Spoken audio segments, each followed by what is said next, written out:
suivrai mon Seigneur et mon Maître, sans jamais m'éloigner de ses pas, sans que rien ici-bas ne m'arrête, et sans rien que le chant de sa voix. Tous ensemble.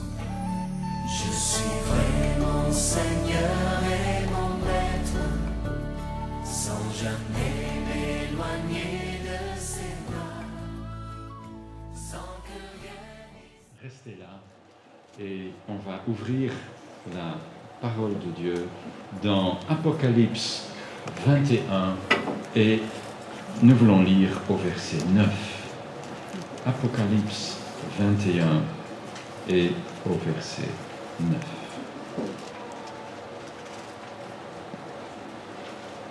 Donc vous cherchez, je vois que j'ai la feuille pour l'action boîte à chaussures, c'est là auprès de ma femme bien sûr. La dernière date, c'est le dimanche après la convention. Donc ma femme demande qu'on rende les boîtes durant le mois de novembre, pas en octobre s'il vous plaît, mais un des dimanches en novembre. D'accord? Et n'oubliez pas de respecter bien toutes les directives qui sont là. Apocalypse 21, au verset 9. Alors l'un des 7 anges qui tenait les 7 coupes pleines des 7 derniers fléaux vint me parler. Viens, me dit-il, je te montrerai la mariée, l'épouse de l'agneau. Il m'amena en esprit sur une grande et haute montagne, d'où il me fit voir la ville sainte, Jérusalem, qui descendait du ciel d'auprès de Dieu. Elle rayonnait de la gloire divine. Son éclat rappelait celui d'une pierre très précieuse, celui d'un jaspe, d'un diamant, d'une transparence cristalline. Elle était entourée d'une grande et haute muraille, percée de 12 portes gardées par 12 anges. Et sur ces portes étaient gravés les noms des 12 tribus d'Israël. Les portes étaient orientées 3 vers l'est, 3 vers le nord, 3 vers le sud et 3 vers l'ouest. La muraille reposait sur 12 fondements qui portaient les noms des 12 apôtres de l'agneau. Jusqu'à là. Prions. Seigneur, que ta parole puisse nous parler tout à nouveau. Seigneur, que par elle, tu nous aides à progresser dans notre vie avec toi. Éclaire-nous par ton esprit. Demandons bien sûr la même chose pour ceux et celles qui enseignent nos enfants. Au nom de Jésus. Amen. Si vous étiez là dimanche passé, nous avons parlé de la Jérusalem restaurée. La Jérusalem décrite avec force de détail par le prophète Ézéchiel dans les derniers chapitres de son livre. Vous le savez peut-être, mais en hébreu, la ville de Jérusalem, Yerushalayim, est au pluriel, mais un pluriel de 2. Tout ce qui termine en ayim au pluriel, ou presque, indique que c'est un pluriel de 2. Vous avez par exemple le mot yad, main, et le pluriel n'est pas comme habituel en hébreu, yadim, mais yadayim. Pourquoi? Parce qu'on en a 2, on n'en a pas 3. On n'a pas des mains innombrables comme ces statues indiennes un peu complètement difformes. Non, non, non, on n'en a que 2. Et ainsi de suite. Ainsi, Jérusalem est dans un pluriel de 2. Il y a un texte curieux dans les psaumes, du moins, il est curieux quand vous le lisez littéralement. Nos traductions, en général, ont changé la chose parce que, littéralement, ça fait bizarre. Laissez-moi vous lire psaume 122, verset 3, mais de façon littérale, dans la traduction de Darby. Yerushalayim, qui est bâtie comme une ville bien unie ensemble en elle-même. C'est curieux. Tu relis ça 3 fois et tu comprends toujours autant. C'est pour ça que nos traductions modernes, bien sûr, ont un peu changé la chose. Mais c'est comme si cette ville est effectivement un pluriel, comme s'il y a une unité entre des choses qui restent un peu mystérieuses. Mystère qui s'éclaire un peu dans le Nouveau Testament. Quand l'apôtre Paul écrit aux Galates ceci, « Mais la Jérusalem d'en haut est libre. C'est elle qui est notre mère. Une Jérusalem d'en haut. » Comme si, à côté de l'ombre terrestre, il y a un original là-haut. Ce n'est pas tout à fait ça, mais ça y ressemble. Nous sommes membres, si nous appartenons à Jésus-Christ, de la Nouvelle Jérusalem. Cela est dit de façon assez claire en Hébreux 12. Laissez-moi vous lire ce verset. Il est dit, « Vous, au contraire, vous vous êtes approchés de la montagne de Sion, de la cité du Dieu vivant, de la Jérusalem céleste, avec ses milliers d'anges en fait. Vous vous êtes approchés de l'assemblée des fils premiers-nés de Dieu, dont les noms sont inscrits dans les cieux. » Est-ce que votre nom est inscrit dans les cieux? Aujourd'hui, pour aller voter, vous devez montrer votre carte d'identité et votre convocation. Sans cela, vous n'allez pas voter. Parce que votre identité n'est pas clairement établie. Vous n'êtes pas inscrit sur la liste. Si vous n'êtes pas inscrit sur la liste dans votre commune, il y a pire drame dans la vie. Mes chers amis, il n'y a pas pire drame que de ne pas être inscrit sur le livre de vie de l'agneau. Est ton nom inscrit là-haut? Ah oui, pasteur, tout est en ordre, j'ai été baptisé. Non, non, vous vous trompez. C'est pas le pasteur qui peut inscrire votre nom là-haut. Il n'a pas le bras assez long. Il n'y a pas un seul pasteur qui a le bras assez long. Il n'y a que l'agneau de Dieu qui peut inscrire votre nom là-haut. Et il le fait quand on se donne à lui. Quand on lui demande de pardonner nos péchés et de devenir le maître de notre vie. Et que nous nous mettons à vivre pour lui. Ce n'est qu'ainsi que notre nom peut être inscrit là-haut. L'apôtre Paul dit ça un peu autrement quand il écrit ceci aux Éphésiens. Jésus nous a ressuscités ensemble et fait asseoir ensemble dans les lieux célestes en Christ. Paul dit que la vie chrétienne, c'est comme si ça commence avec une résurrection. C'est une résurrection. Nous étions morts dans nos péchés. Et nous sommes ressuscités et placés dans les lieux célestes. Les lieux célestes, c'est la Jérusalem d'en haut qui est notre mère. C'est le lieu où nous sommes bénis de toute bénédiction spirituelle. Le lieu dans les lieux célestes, la nouvelle Jérusalem. C'est cette ville qui, à la fin des temps, quand Christ revient, descendra du ciel parée comme une épouse qui s'est préparée pour son époux.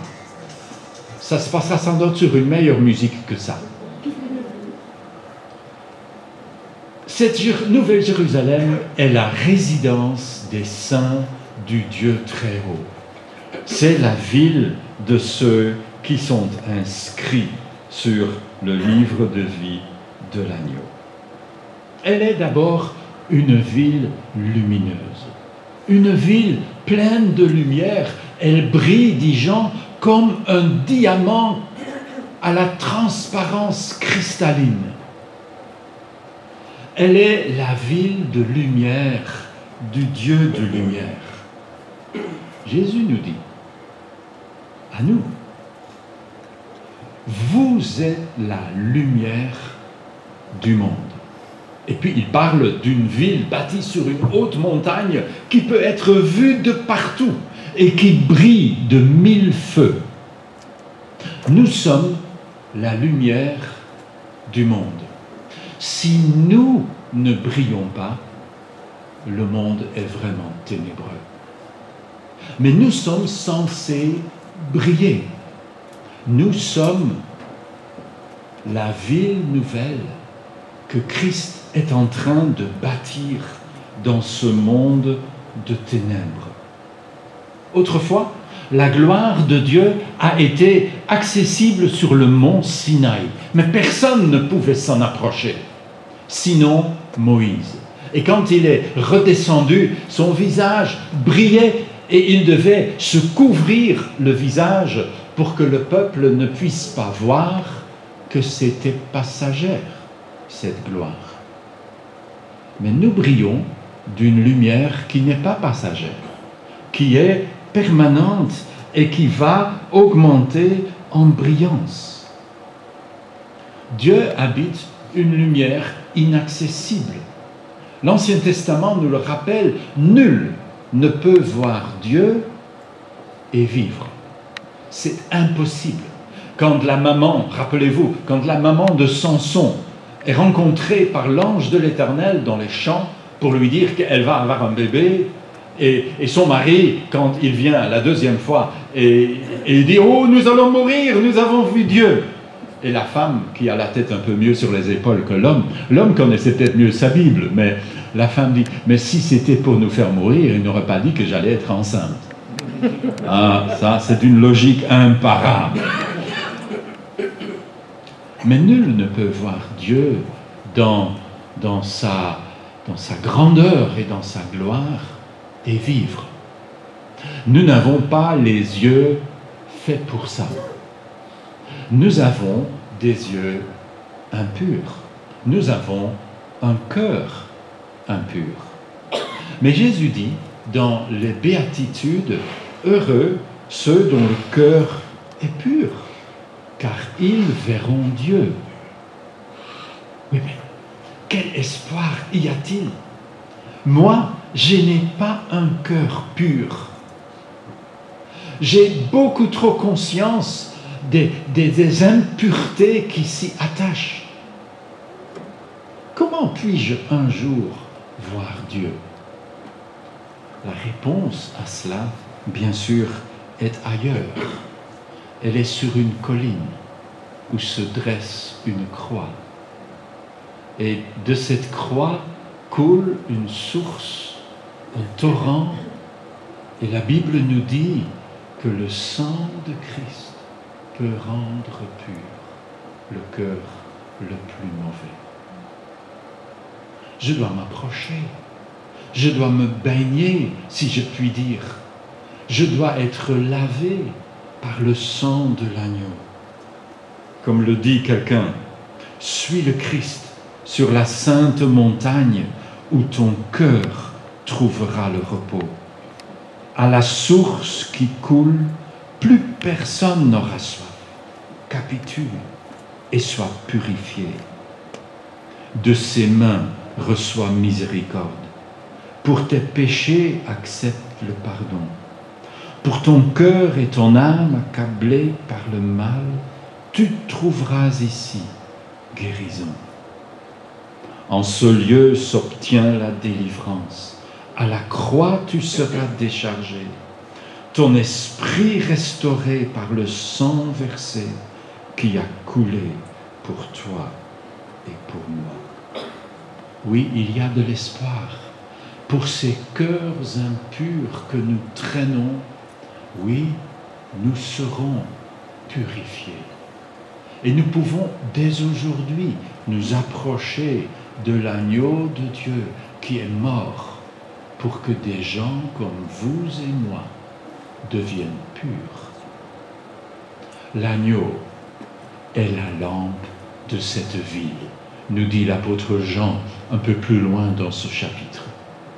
Curieux, il ne dit pas ce qu'il avait dit au chapitre 5.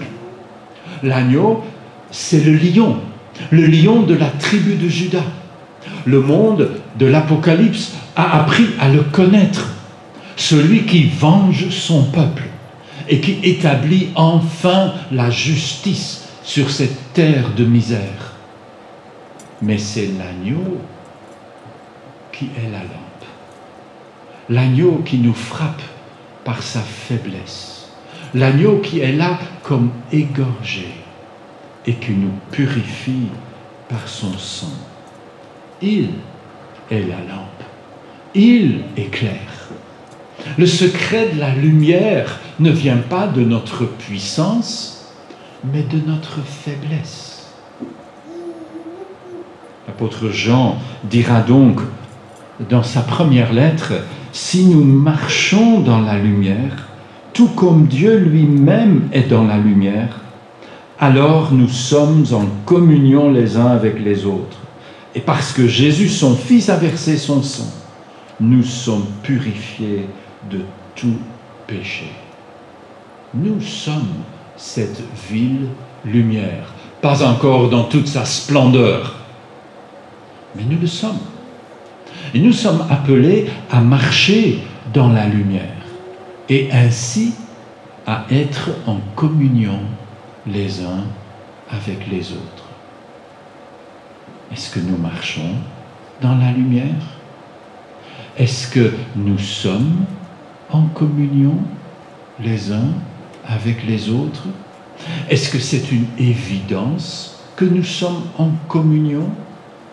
Est-ce que nous cherchons donc à profiter de toute occasion pour revivre et approfondir cette communion les uns avec les autres? Pourquoi y a-t-il autant de monde le dimanche et si peu de monde à d'autres moments? Est-ce que nous ne sommes pas en communion les uns avec les autres? Est-ce que nous sommes cette ville lumière sur une haute montagne? Ou est-ce que nous cachons au secret la lumière qui brille en nous? Voyez, cette nouvelle Jérusalem nous laisse avec bien des questions. Et ce n'est pas fini. Laissez-moi souligner une deuxième chose de cette ville merveilleuse qui descend d'auprès de Dieu. Le texte d'Apocalypse nous révèle son identité profonde. Et nous devons donc nous poser la question, est-ce que cette identité révélée correspond à l'identité vécue? Tout d'abord, la ville est présentée comme l'épouse de l'agneau. Vous vous rappelez, si vous êtes marié, du jour de vos épousailles, du jour de votre mariage? Si ce jour-là, vous aviez demandé à ma femme,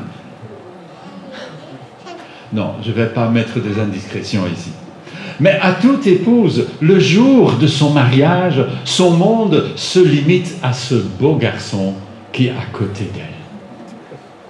Il est son horizon, et elle est l'horizon de son mari. Elle est remplie de lui, elle vit pour lui, elle vit en lui. Il est le milieu ambiant dans lequel elle vit et rayonne. Ses désirs sont son plaisir. Ça, c'est une épouse. Et l'Église est l'épouse de l'agneau. Est-ce que les désirs de notre époux sont nos désirs? C'est bien sûr la même question que tout à l'heure, mais autrement dit, marcher dans la lumière ou vivre pour les désirs de celui dont nous sommes collectivement l'épouse. Ça, c'est notre identité. Si cela n'est pas vrai, c'est que nous ne faisons pas partie de la nouvelle Jérusalem. La deuxième chose qui caractérise cette ville et qui en dit l'identité sont les portes par lesquelles on peut entrer dans cette ville. Il y a 12 portes. Ah, il y a du choix. On n'est pas à l'étroit ici. Il n'y a pas qu'une seule porte étroite, comme dans la parabole de Jésus. Ça éclaire autre chose. Mais dans cette ville, il y a 12 portes, et ces 12 portes sont au nom des 12 tribus d'Israël. Judas, Éphraïm, Benjamin, Ruben, Naphtali, etc. Non, ça n'a rien à faire avec la naphtaline, ça c'est autre chose. Il n'y a pas de porte de Belges, ou de Hollandais, ou d'Américains. Il n'y a pas de porte pour les Blancs, et une autre porte pour les Noirs. Il n'y a pas une porte pour les hommes et une autre pour les femmes. Il n'y a pas une porte pour les riches et une autre toute petite pour les pauvres. Il n'y a que 12 portes au nom des 12 tribus d'Israël. Autrement dit, chers amis, tu ne peux pas entrer dans cette ville à moins d'entrer par Israël. Oh oui, mais pasteur, c'est spirituel. Moi, je ne suis pas convaincu que ce soit spirituel. Ne sommes-nous pas, en tant que chrétiens, greffés sur l'olivier d'Israël? Je n'ai pas dit qu'il faut devenir juif. Là, il n'y aurait pas beaucoup d'espoir. Ça, c'est trop étriqué. Mais nous entrons par Israël. Si tu n'aimes pas Israël, tu as sûrement un problème ici.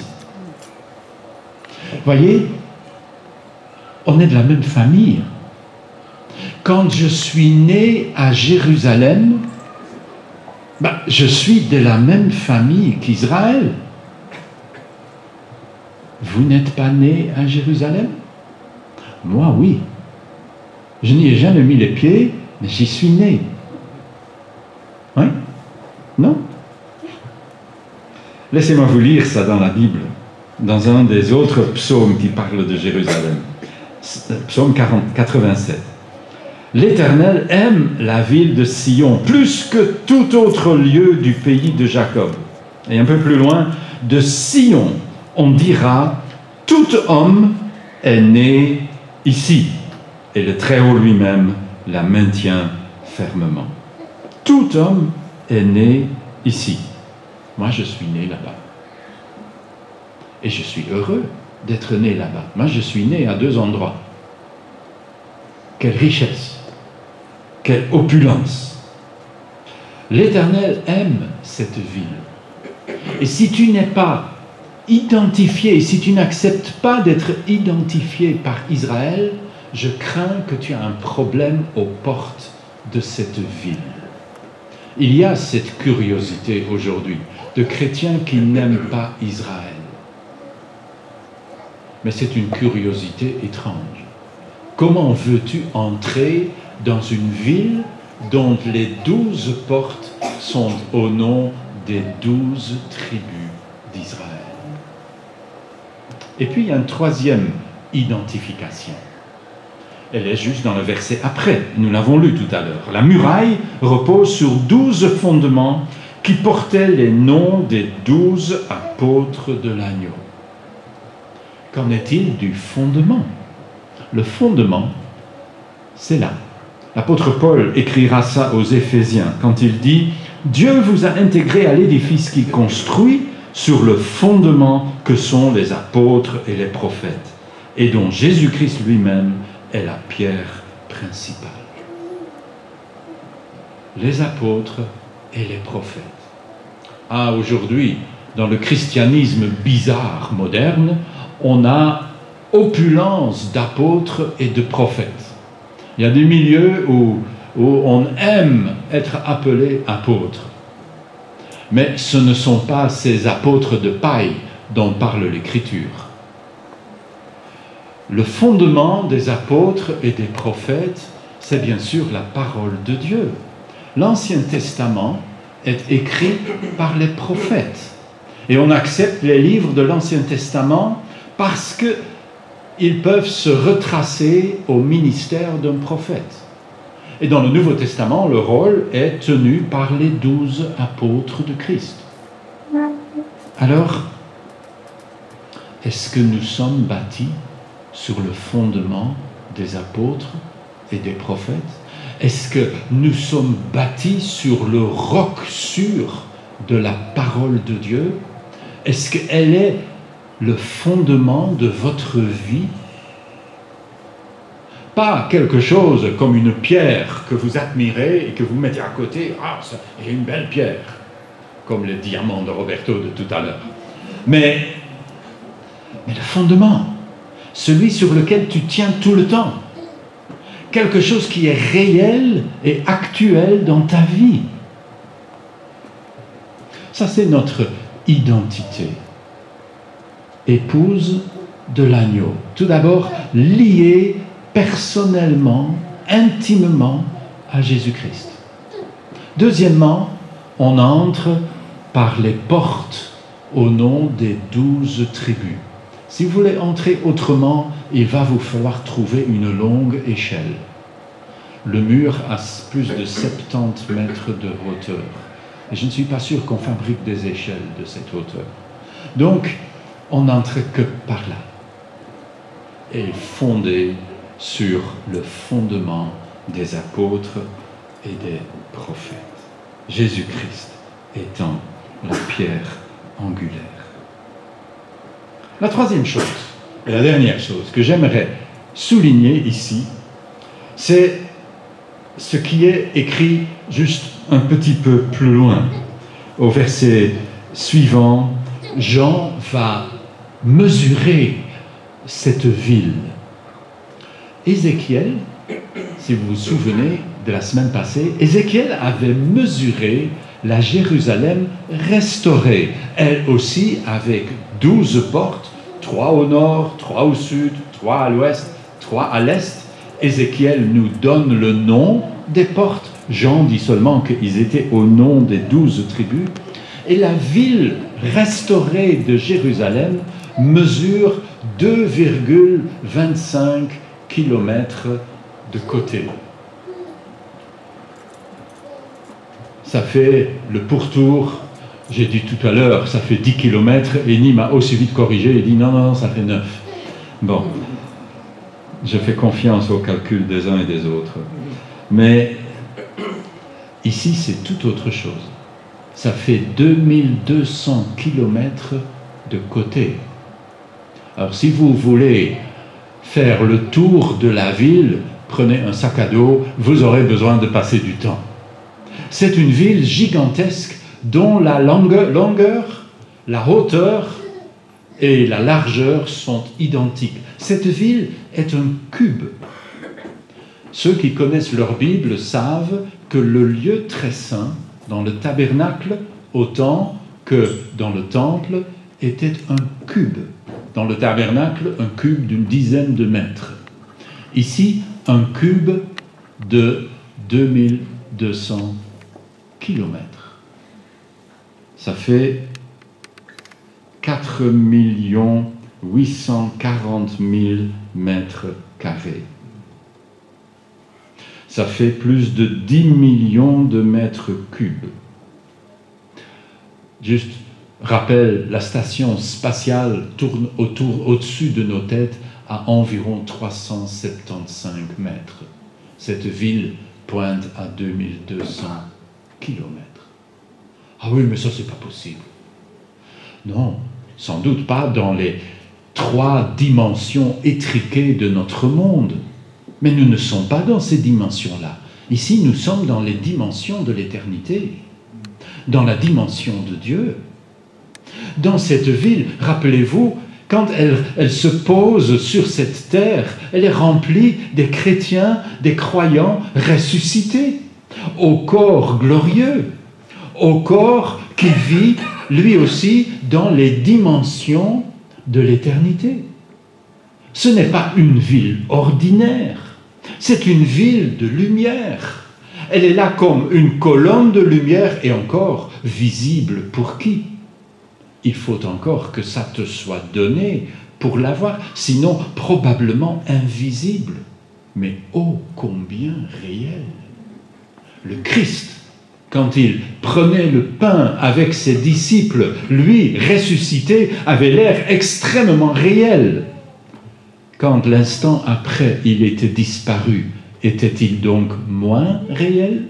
Non, bien sûr. Il est toujours aussi réel. Cette ville remplie d'habitants, cette ville, croyez-vous qu'il y aura assez de place? Dieu a vu grand, non? 2200 kilomètres. J'ai lu une fois un truc quelque part, je ne me rappelle plus exactement, sur combien de places il faudrait si tous les habitants du monde habiteraient dans une ville. Et j'ai été étonné d'apprendre combien peu de place il faut. Non, Dieu a vu large. Dieu a vu grand assez pour tout le monde. Lui qui habite une lumière inaccessible le rend accessible à quiconque est né de Christ. Il peut vivre dans ce sanctuaire géant, ce cube du lieu très saint qui s'établit sur la terre du millénium. C'est invraisemblable, inimaginable. Ah ben, ça tombe bien parce que Jean ne l'a pas imaginé. Il l'a vu. Il décrit ce qu'il a observé. Il a mesuré.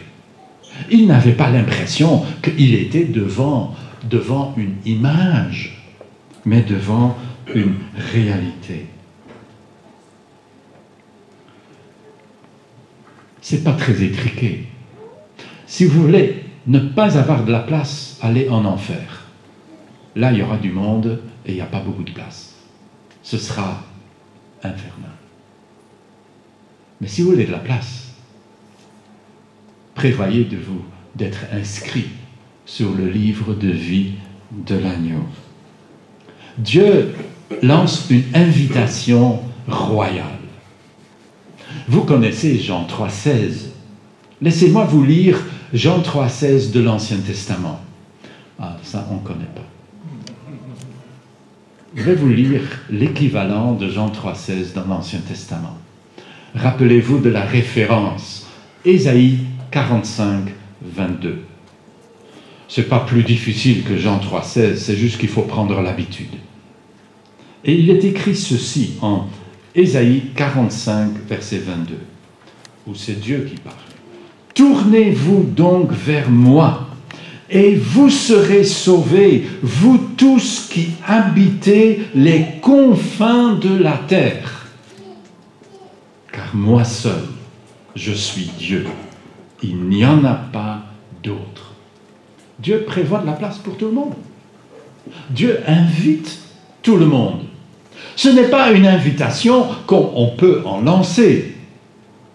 Tu veux faire grand et tu veux inviter beaucoup de monde, mais tu prévois une salle rikiki. À 10, c'est déjà rempli. Et puis tu lances ton invitation, tous ceux qui veulent peuvent venir.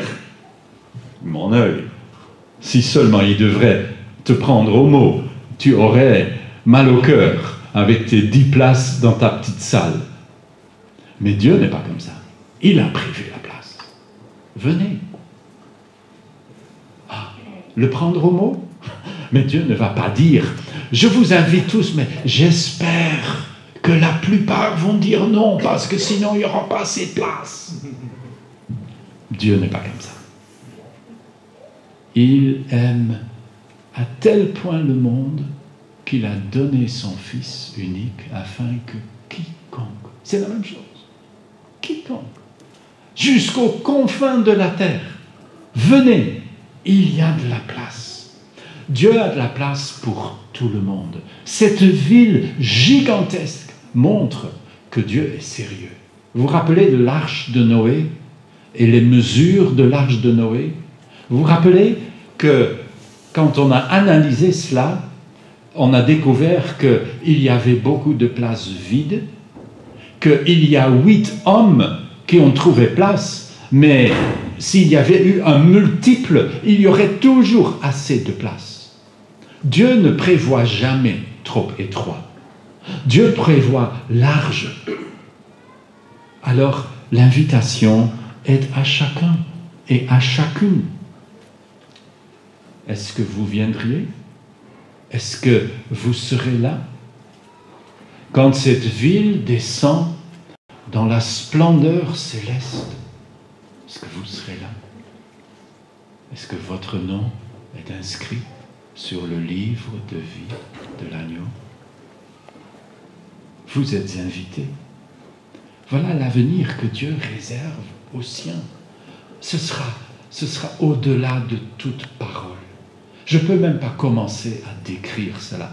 Même le meilleur poète n'aurait pas assez de mots pour décrire la splendeur que Dieu réserve pour les siens.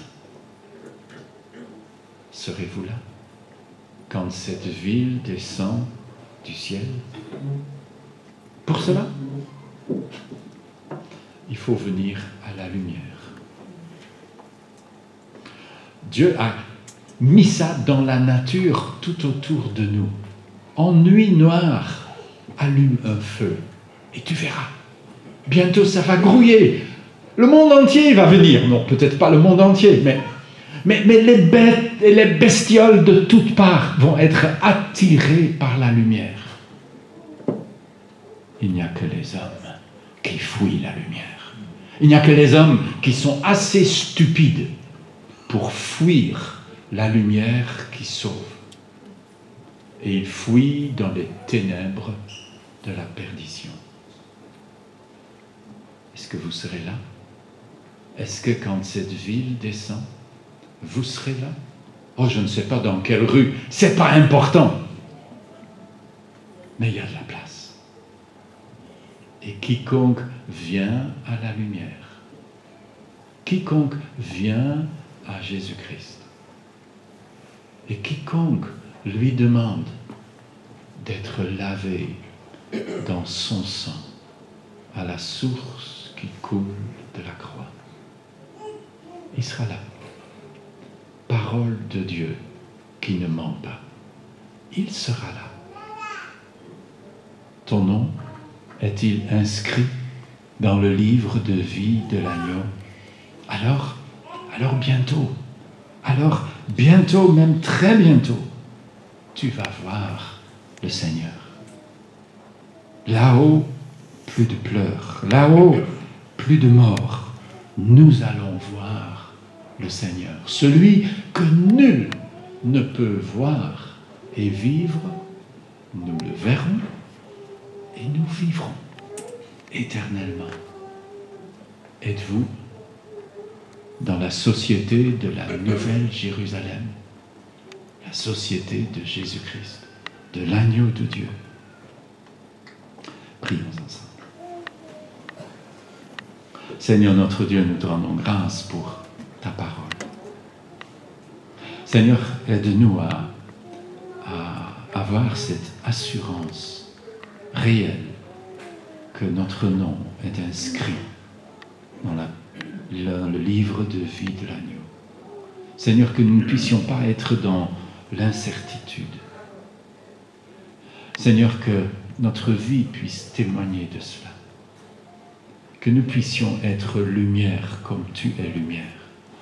Que nous puissions marcher dans la lumière comme tu vis dans la lumière. Seigneur, que nous puissions être identifiés par l'agneau de Dieu. Que nous puissions entrer par les portes de cette ville, ton peuple d'Israël. Et que notre vie soit fondée sur le fondement des apôtres et des prophètes. Seigneur, que nous puissions faire ce que nous pouvons pour que nous ne soyons pas trop peu, mais que d'autres, invités par nous, puissent y être et être éternellement reconnaissants qu'ils ont entendu l'évangile de notre bouche, par nos moyens. Seigneur, que tu puisses en avoir toute la gloire, au nom de Jésus. Amen. Chantons ensemble cela. Bientôt, très bientôt, nous allons voir le Seigneur.